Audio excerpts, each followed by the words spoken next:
Le signe de croix comme jamais vous l'avez vu. Et préparez-vous parce qu'en faisant mes recherches, j'ai découvert comment est-ce que les premiers chrétiens le faisaient. Et c'est d'une profondeur... Il est ce qu'on appelle un sacramentel, c'est-à-dire non pas un sacrement comme la messe ou la confession, mais un geste rituel doté d'une signification chrétienne très précise qui, lorsqu'il est fait avec foi, obtient de Dieu une puissance et une grâce particulière. Au nom du Père et du Fils et du Saint-Esprit. Amen. Un geste sacré, capable d'ébranler et le ciel et les enfers, pratiqué avec assiduité par des millions, voire des milliards de chrétiens tous les jours, mais dont la puissance a fini par être méconnue. Saint Augustin y voyait un geste capable de repousser le diable et de faire des miracles. Saint Jean Chrysostome voit en lui une arme redoutable contre les forces maléfiques, éloignant les démons, dissipant les maladies et préservant les âmes. Saint François de Sales, le Padre Pio, Thérèse de Lisieux, tous reconnaissent dans ce geste une arme spirituelle redoutable. Mais d'où lui vient cette puissance que les chrétiens ont fini par oublier au fil des siècles? 5 théories sur le signe de croix. Théorie numéro 1. Le geste de la croix tirerait sa puissance de la foi qu'il symbolise sur notre corps tout entier. Une vérité que l'on peut discerner de manière étonnante à travers les 5 doigts que l'on utilise lors du geste du signe de croix. Au tout début, les chrétiens se signèrent avec d'abord un seul doigt, le pouce, pour signifier le monothéisme strict du christianisme qui affirme l'existence d'un seul et unique Dieu. Et puis les chrétiens se mirent à se signer avec 2 doigts ensuite, pour signifier les 2 natures du Christ, vrai homme et vrai Dieu. Quand Jésus parle, c'est Dieu qui parle. Et puis bientôt, les chrétiens se mirent alors à se signer avec 3 doigts, pour signifier cette fois-ci un Dieu en 3 personnes, un Dieu en 3 dimensions. Et pour redoubler cette signification, des paroles furent ajoutées. Au nom du Père et du Fils et du Saint-Esprit. Amen. Dorénavant, le signe de la croix ancre dans notre corps la Trinité tout entière et l'amour incommensurable de Dieu pour nous. Mais l'histoire ne s'arrête pas là. Au XIIe siècle, rupture dans la tradition. Et les chrétiens d'Occident se mirent à se signer avec les 5 doigts de la main, la paume ouverte, signifiant par là les 5 plaies du Christ, les 2 clous au poignet, les 2 clous aux chevilles et la lance qui perça son côté.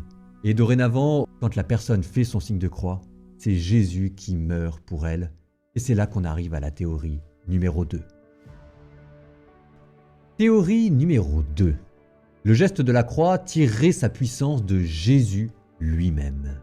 Car c'est bien la vie tout entière de Jésus qui est représentée dans le geste de croix. Commencement du geste, un mouvement descendant qui va du ciel vers la terre. Le ciel qui représente le Père, la source de la divinité, qui envoie sa parole se faire chair en Jésus, Dieu qui descend pour vivre au milieu de nous. Ensuite, le geste continue en dessinant une croix. Et cette fois-ci, c'est Jésus qui offre sa vie pour nous, dévoilant ainsi le visage de l'amour divin, Dieu qui nous aime jusqu'à mourir d'amour pour nous. Et puis ensuite, après l'incarnation, après le sacrifice de la croix, le geste de la croix se prolonge pour représenter le trajet de Jésus depuis les enfers. Épaule gauche, le royaume des morts, là où le diable et la nuit s'éloignent devant la puissance de Dieu, avant d'aller jusqu'à la droite du Père, là où le Christ règne maintenant pour les siècles des siècles.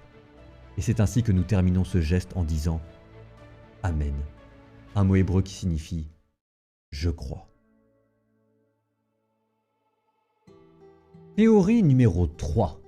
Le geste du signe de croix tirerait sa force de l'amour lui-même. Nous sommes faits pour aimer. Et l'enseignement de Jésus-Christ, tu aimeras le Seigneur ton Dieu et tu aimeras ton prochain comme toi-même, voilà encore ce qu'exprime le geste de croix. Non pas seulement la vie de Jésus, mais son enseignement aussi. La première ligne verticale du signe de croix qui remonte vers le ciel évoque le premier commandement et la deuxième ligne horizontale qui nous conduit à aimer cette fois-ci à hauteur d'homme et qui nous rappelle le deuxième commandement, tu aimeras ton prochain comme toi-même. Il n'y a pas de plus grand amour que de donner sa vie pour ceux qu'on aime. Avec ces 2 lignes qui se croisent au cœur, le signe de la croix résume à la fois la loi et les prophètes, le double précepte de la charité et marque notre corps de la loi de Jésus et de l'Évangile. Tu aimeras le Seigneur ton Dieu de tout ton cœur, de toute ton âme, de toutes tes forces et de tout ton esprit. Amen. Théorie numéro 4. Le geste de la croix servirait à investir notre corps de la grâce et de la faveur divine. Le signe de la croix se fait toujours avec la main droite, que l'on soit gaucher ou droitier d'ailleurs. La main gauche étant associée dans les religions antiques à la défaveur et la réprobation, tandis que la main droite était associée à la puissance et la faveur divine. Utiliser la main droite était alors un moyen de demander à Dieu de venir investir notre vie de sa puissance et de nous laisser conduire par sa providence, selon qu'il est écrit « Mon âme s'attache à toi, ta main droite me soutient ». Le geste va du front, symbole dans la Bible de l'honneur et de la fierté. Mon front s'est relevé grâce à mon Dieu. Ensuite le ventre, symbole des entrailles, de la pitié et de la miséricorde dans la Bible, pour ensuite parcourir épaule gauche, épaule droite, le travail et le labeur. En faisant le signe de la croix, c'est notre corps tout entier que Dieu investit de sa puissance et de sa faveur. Oui, celui qui fait ce geste avec foi verra l'obscurité se transformer en lumière autour de lui. Écoutez plutôt ce que dit le psaume. « Je graphie les cieux, tu es là. Je descends chez les morts, te voici encore. Je prends les ailes de l'aurore et me pose au-delà des mers.